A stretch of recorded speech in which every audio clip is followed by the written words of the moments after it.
on va regarder 3 points ensemble. Un, au fond, qu'est-ce que c'est que la neutralité climat? Et moi, je vais vous parler de la neutralité climat plutôt que le terme neutralité carbone, car je trouve que c'est un peu trompeur. Les deux jambes de la neutralité climat. C'est assez simple. Hein, pour aller vers la neutralité climat, vous allez voir qu'il faut marcher sur 2 jambes et pas sur une seule. Et puis 3, on va se poser la question, comment on peut accélérer? Et là, on va voir que, je pense, sur le plan économique, les outils d'accélération ne sont pas forcément les mêmes pour les 2 jambes. Donc c'est un petit peu compliqué, un petit peu problématique. Alors, premier point, la neutralité climat au sens du GIEC, qu'est-ce que c'est? Je rappelle un point de base absolument essentiel, hein, ce qui fait chauffer la planète, ce n'est pas le flux annuel de nos émissions, mais c'est le stock de gaz à effet de serre. Et donc, pour arrêter le réchauffement de la planète, il faut arrêter l'accroissement du stock.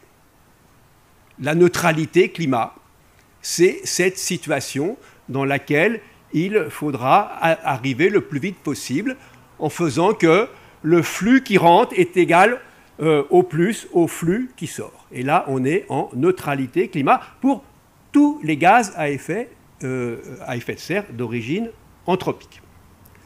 Alors, je ne reviens pas sur ce qui a été extrêmement bien présenté par Pascal.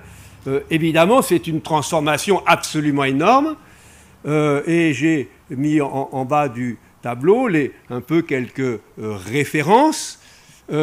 Pour viser une cible de 1,5 degré, ben on l'a vu tout à l'heure sur le graphique, hein, il faut atteindre la neutralité climat juste après 2050. Hein, et ça veut dire que le budget carbone global résiduel, pour y arriver, c'est 8 à 10 ans au niveau des émissions de 2019. Vous voyez, je parle au plan mondial, hein, bien évidemment. Bon. Et pour arriver à une cible de 2 degrés, on a un tout petit peu plus de temps, mais pas beaucoup. 25 à 27 ans. Hein. Et la neutralité climat, il faut l'atteindre mondiale au niveau de 2070. Ça veut dire quoi? Ça veut dire qu'en réalité, la neutralité climat, ce n'est pas le point final. Ça va être un point de passage, et ça a été montré tout à l'heure. Hein. Ensuite, il va falloir continuer à décliner pour être en émission nette négative, comme l'a montré tout à l'heure le diagramme de Pascal. J'en profite au passage pour dire un mot en réaction à sa présentation. Bon, moi, j'ai trouvé très fabuleux l'histoire de l'arbre qui fait l'emballer, mais je voulais lui dire, puisqu'il est là, et j'en profite, que sur sa mission sur l'empreinte carbone, moi, je suis très demandeur d'une chose. Je ne suis pas ministre, hein, mais j'ai le droit quand même de le dire. Hein. Bon, c'est que je trouve que les chiffres qu'on manie, il faudrait vraiment les creuser et les comprendre. Car notamment ceux que tu as présentés sur l'empreinte carbone ne font pas l'objet d'un consensus. Et quand on compare les mesures de l'empreinte CO2 telles qu'elles sont mesurées par les services statistiques et par des organismes internationaux comme l'OCDE ou le Global Carbon Budget, il y a des discordances assez importantes. Et donc je trouve que si votre rapport arrivait à faire progresser la connaissance et la compréhension sur ce domaine-là, ce serait une extraordinaire avancée. Merci d'avance, Pascal. Je passe au deuxième point, sur les 2 jambes de la neutralité carbone. C'est quoi les 2 jambes? C'est assez simple. Vous avez tous en tête que si on veut avoir la moindre chance de ne pas être, non pas dans les scénarios 3 et 5, mais 5 et 7, mais dans le scénario 2, il faut accélérer la transition énergétique. Et donc ça veut dire que, en gros, pour faire simple, dans le monde, l'usage du charbon, du pétrole et du gaz, ça représente à peu près 70% des émissions brutes. Et si on n'agit pas très vite, ça représente 80% encore des sources d'émissions. Si on n'agit pas très vite sur cette composante des émissions, en accélérant la transition énergétique, on n'a aucune chance de retrouver la maîtrise du climat d'ici 2050 et même probablement après. La deuxième jambe, mais ça c'est une condition nécessaire mais pas suffisante. Il y a la deuxième jambe. La deuxième jambe, je l'ai fait figurer par ces 2 belles photos. Hein, une vache, malheureusement c'est une Normande, moi je suis d'origine nivernaise, j'aurais préféré une bête blanche, mais je n'ai pas trouvé. Et puis là c'est de la rizière, vous voyez, au Vietnam du Nord. agriculture et forêt, c'est de 15 à 20% des émissions mondiales. J'ai mis 15 à 20%, non pas que je ne connaisse pas le chiffre exact, mais ça dépend de la façon dont on comptabilise les puits de carbone dans les méthodes. Bon, mais pour 15 à 20%, les émissions de gaz à effet de serre, c'est l'ensemble agriculture, forêt, et ça veut dire qu'il faut s'occuper aussi des puits de carbone. Céline l'a dit, hein, il y a une discordance incroyable dans l'évolution des puits de carbone et puis les objectifs de la SNBC qui sont totalement en opposition. Bon, il faut s'occuper du méthane. Le méthane contribue aujourd'hui à l'effet de serre dans des proportions considérables. Hein, et les principales sources du méthane, c'est l'agriculture et le traitement des déchets, etc. Voilà, si vous voulez, les deux jambes. Et sur le plan économique, vous allez voir, ça ne correspond pas tout à fait aux mêmes problématiques. Pourquoi? Parce que sur la transition énergétique, j'y viens, il faut changer complètement de logiciel. On est dans des transitions énergétiques depuis 1 siècle et demi qui sont sur une logique de l'empilement. C'est-à-dire qu'on rajoute des nouvelles sources d'énergie les unes avec les autres. Et donc, en 1850, l'énergie, c'était produit par la biomasse. On a rajouté le charbon, on n'a pas enlevé la biomasse. On a rajouté le pétrole, on n'a pas enlevé le charbon. On a rajouté le gaz, etc., etc. Cette logique de l'empilement, elle a évidemment permis de multiplier par 7 la disponibilité d'énergie dans le monde au XXe siècle. Mais si on veut avoir la moindre chance de reprendre la maîtrise du climat, il faut basculer de cette logique de l'empilement à une logique additive, à une logique de substitution. Et vous voyez, à droite, hein, c'est les scénarios du GIEC, ce n'est pas ceux du 6e rapport, parce que je les ai trouvés moins esthétiques, donc c'est le rapport 1,5 degré, mais c'est pareil. Hein. Vous voyez qu'il faut faire une rupture totale, ce qui a été montré du reste. Hein. Bon. Et ce passage de la logique de l'addition à la logique de la substitution, on ne sait pas faire. On n'a jamais fait. Oui.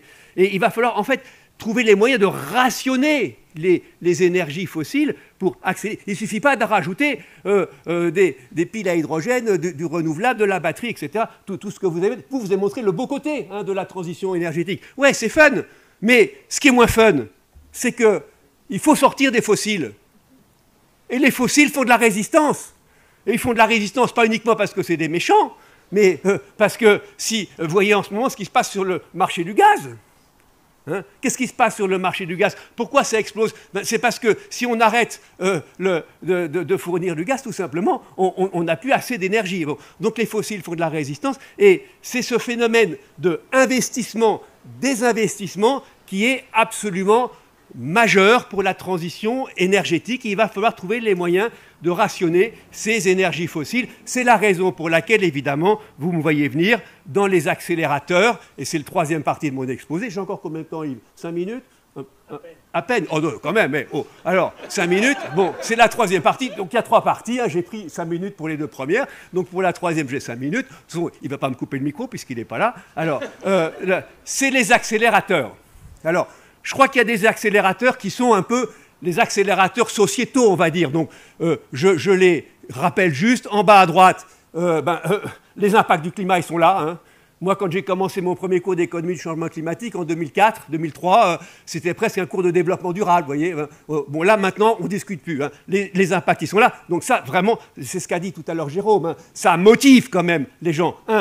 Ça motive particulièrement les jeunes. Hein. J'aime beaucoup cette image hein, des jeunes qui manifestent. Elle est gaie, celle-là, parce que souvent, elles ne sont pas trop gaies. Bon, quand on vous fout la trouille avec Greta Thunberg, bon, là, au moins, c'est gai. Bon, je pense que cet effet générationnel, il est très important.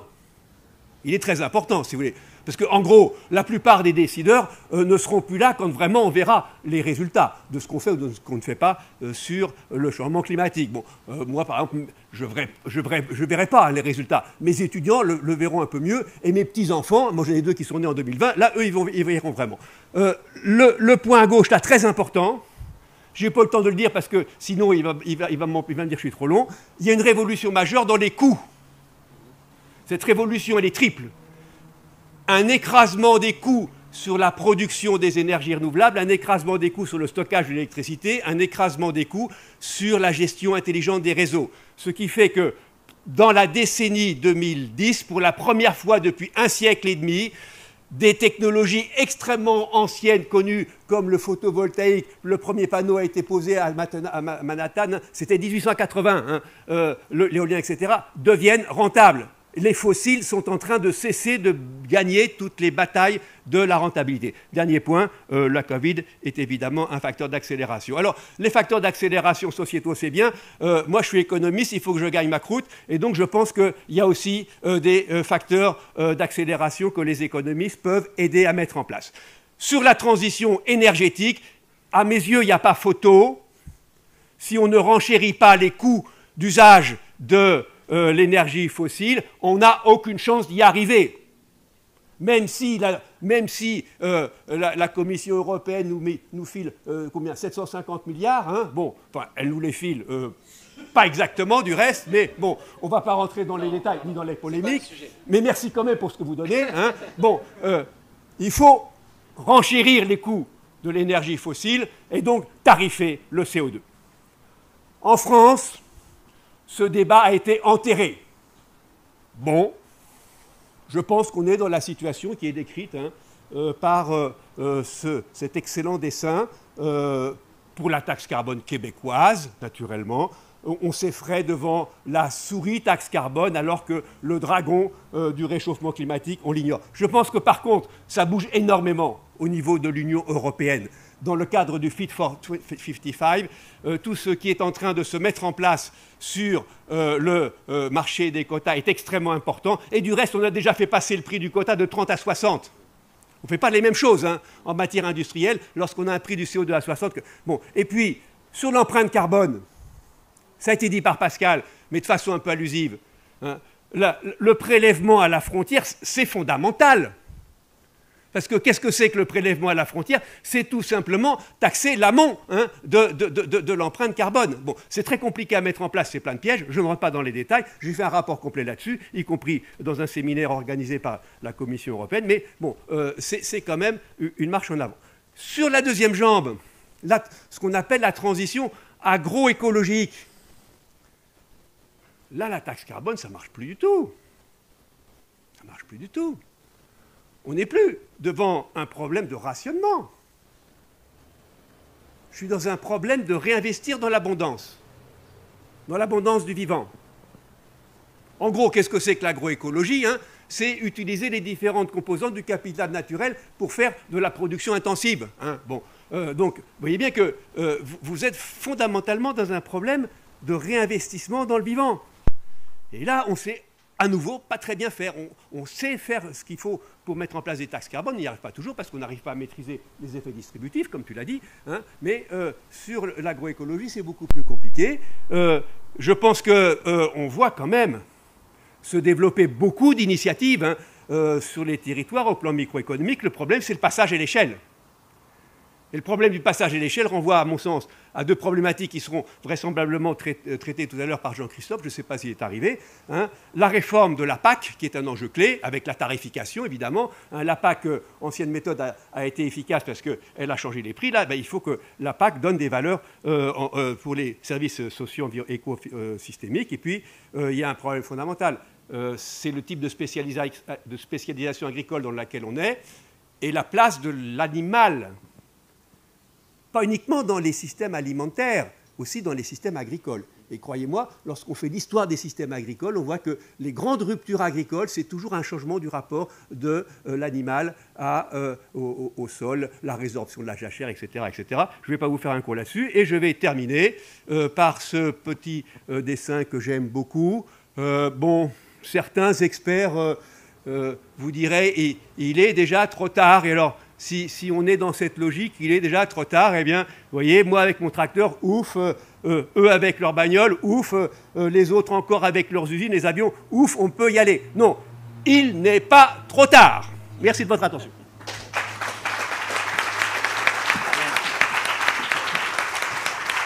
Merci Christian.